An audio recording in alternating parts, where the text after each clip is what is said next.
was thinking about the Obama years and what the damage to this country has been. Nearly fatal in many, many areas of our rights to life, liberty, and the pursuit of happiness. Maybe we should just call Obama Obola. Kind of fits. Think about it. How are you, Jay Weidner? Welcome back to the program. Hey, I'm all right. Just getting back from a stint in the UK, and so I'm a little jet lagged. But other than that, I'm great. Did you see The Widow? No, I didn't do anything but work. But poor United Kingdom. Though, there's a place that's it's down fast. Trash. Oh, it's a trash pile of radicalized immigrants. Yeah. Yeah, immigration is going to completely destroy that country, as it will destroy our It's country. history. Yeah. Ours is. They're on life support already. Ours is certainly it's. Theirs is a strange and quiet PC where everyone is polite, but underneath the surface is just raging turmoil. Funny, they may be the most vicious killers of humankind of any country. I think they're first place for sure. Yeah, and yet they're tolerating this. It's pretty interesting. Yeah, so I wanted to talk about something tonight that I think is really important. I wanted to make sure your listeners got the word. Yeah. So I'm going to start it out. In 2009, there was a rumors all over the internet, and it was actually reported in like the London Times, the World Net Daily, and some incredible sources, that there was a secret meeting, and you probably remember it, of the Billionaire Club. Mm-hmm. Ted Turner was there, Michael Bloomberg, Oprah, Buffett, Gates, various people were there. Soros. Yeah, the richest of the rich. You had to have $1 billion to get in, it looks like. And they had a meeting, a secret meeting, where the word got leaked out somehow.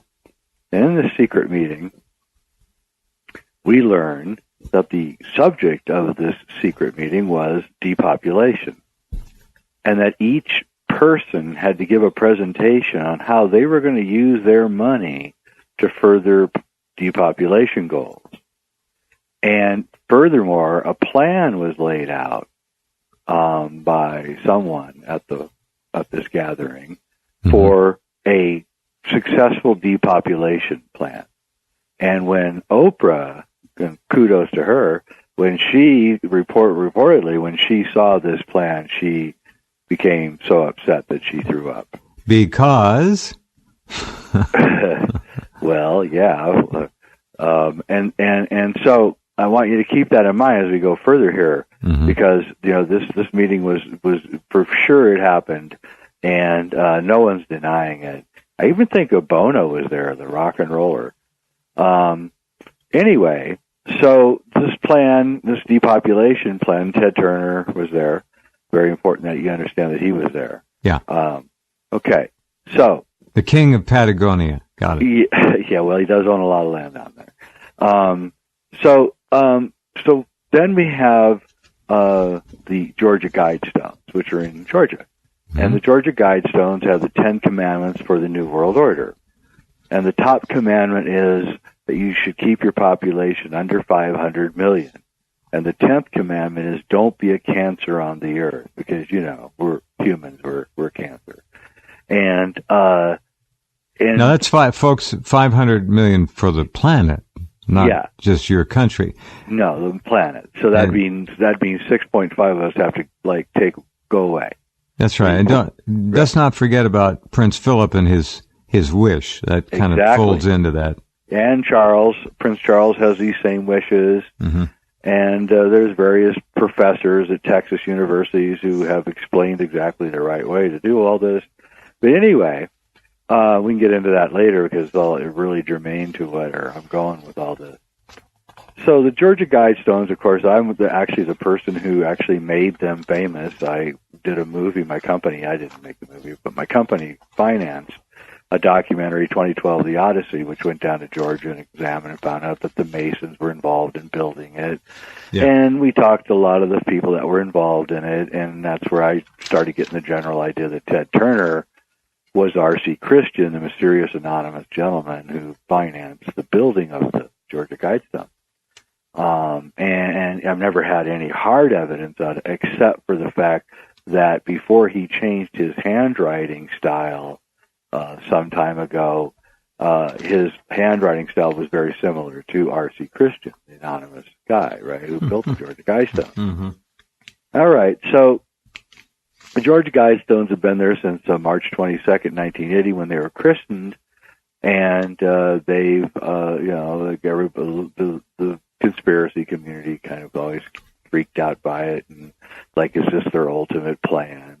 And we know the Rockefellers, who were also at this meeting, have been financing eugenics and all of these depopulation plans for years, since the 20s. Margaret Sanger was a Rockefeller clone. She's the one behind Planned Parenthood and abortion and all the other things. So you can see that this is a general plan of the rich, and always has been, all the way back to we're going to forget his name now, a British gentleman who traveled around the world and concluded that we didn't have enough food to feed the world and we're all going to die.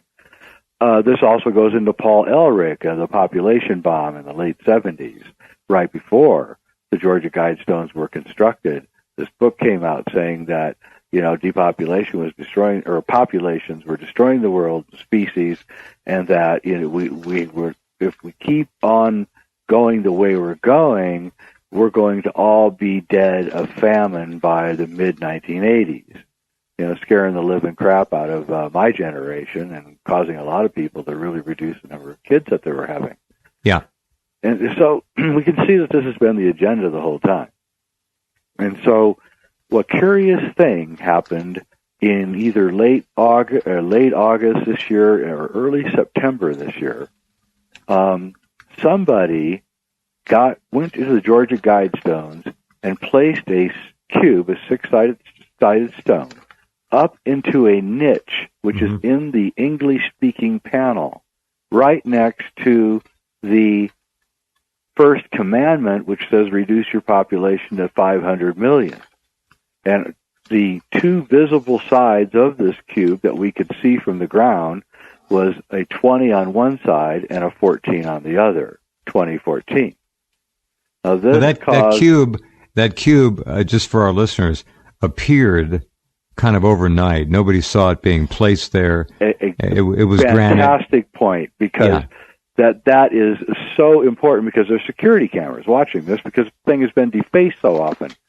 And it's not just that, Jeff.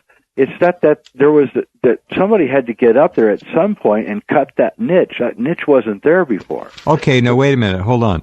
I thought the niche was there, but it wasn't filled with a stone. No, the niche was cut sometime since 2008 or 2009, and then okay, but it has been there. It was added. It has been there. I was right. Yes.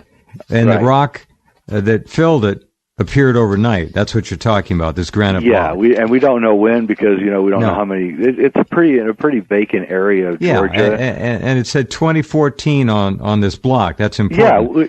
Right, everybody freaked out, right? Oh my God, what does this mean? Are they going to kill us all in 2014? They say, well, come on, there was just not enough time to kill us all in 2014, But still, it was something that just went, the blinking lights were going on and off when everybody saw it, right? Yeah. And everybody was flashing. Of course, everybody now is kind of figuring out that these guys have to tell us what they're doing before they do it. Okay, right? Hold on. This is really important. A lot of people are beginning to catch on, those of us in this business who care to catch on, that they do have, there's some, I don't want to say that it's their karma, but if they don't tell us in advance, directly or damn near indirectly, what they're going to do, that they'll have hell to pay or something. They have to do it. It's in their code of ethical behavior. I believe it. Yeah, it is, and I believe it's also some kind of.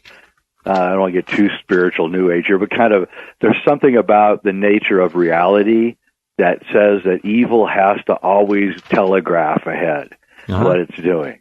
That's why the dog growls before it pounces on the squirrel, right? Or the rattler rattles. Exactly. Somehow evil always has to send a signal ahead. And if we're smart, we're out in the wilderness and the beasts are upon us, we have to make sure that our senses pick up on these prior warnings, right, to keep us alive. It's some kind of evolutionary or something process which I don't quite understand, but I witness it constantly. So anyway, we have this cube, and everyone is freaking out in the community because they think that it's coming, but of course the practicality would say there isn't nearly enough time. And then we come into the problems of how are they going to kill us, right?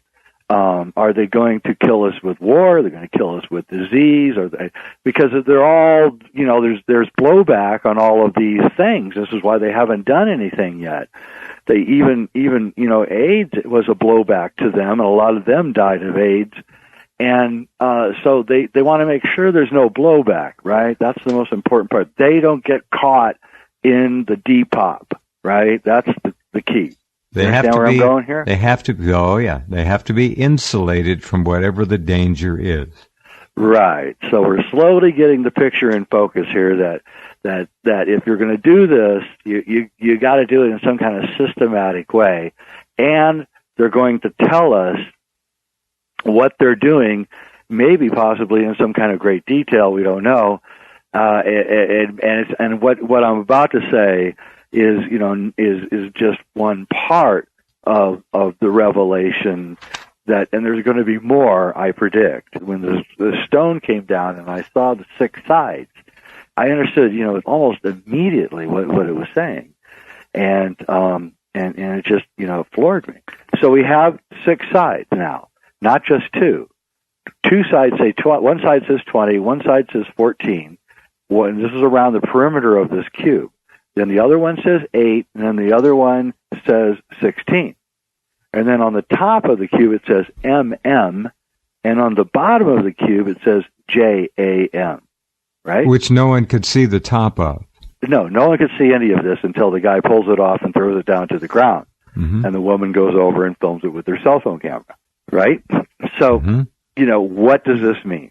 Okay, well, the MM is the guy's signature, it's Master Mason. Mm-hmm. And the JAM can be interpreted a number of ways. A Junior Accepted Mason is one. Is that a common acronym? Yeah. And a Judgment Against Mankind is another acronym. But the third acronym is even more interesting in some ways than those other two. JAM is a Masonic term for placing a stone into a niche. Yeah. It's like a bricklaying term, right? So okay. 814. That's the 2 numbers. You always have to date your jam, okay? Okay. But it's also the beginning of the culling, I think. Do we know when the stone was jammed in there? We don't. We just know when the person first went and saw it and filmed it, which was sometime in the beginning of September. Okay, so it could have been 814. Yes. Or it could be 814 was the day that the stone was created, but I think it's more because he put jam. It's more that it's the date that the stone was jammed. It's like a boat launch. They put it up. Okay. Exactly right. And you have to do that. This is very important in masonry, to date things. But it's all, but here's the thing is that the people that I know on the inside, they tell me that everything that is in the plan, and they don't tell me exactly what the plan is, but they say the whole thing is going to be multiple disasters, and it's all going to be done by the end of 2016. And the next 2 numbers in the sequence are 20 and 16.